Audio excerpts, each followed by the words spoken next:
பாஸ்மதி ரைஸை எடுத்துக்கிட்டு 10 நிமிஷம் கழுவி ஊற வச்சுக்கோங்க. 4 ஸ்பூன் எண்ணெய் விட்டுட்டு 1 ஸ்பூன் நெய் விட்டுக்கோங்க. கழுவி வச்ச புதினாவை சேர்த்துக்கோங்க. ஒரு பெரிய வெங்காயத்தை சேர்த்துக்கோங்க.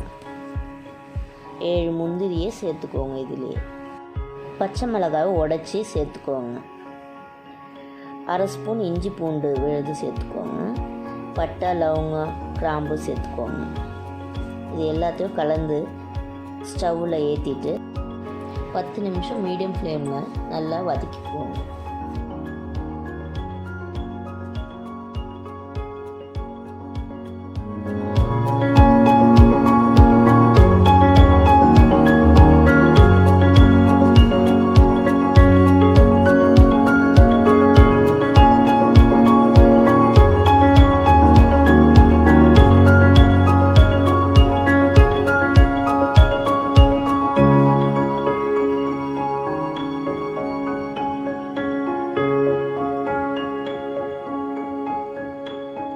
நல்லா வதங்கின பிறகு 2 கிளாஸ் தண்ணியை சேர்த்துக்கோங்க. அதுக்கப்புறம் இதை மூடி வச்சு கொதிக்க விடுங்க. தண்ணி கொதித்த பிறகு இதில் தக்காளியை சேர்த்துக்கோங்க.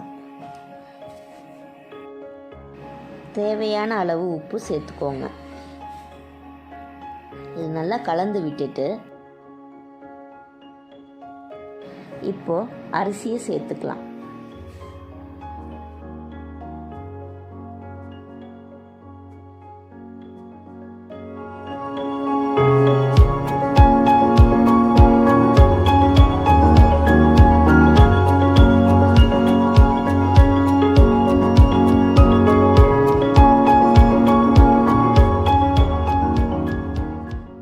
நல்லா கொதித்த பிறகு இதை 20 நிமிஷம் தட்டு போட்டு மூடி வேக வைங்க.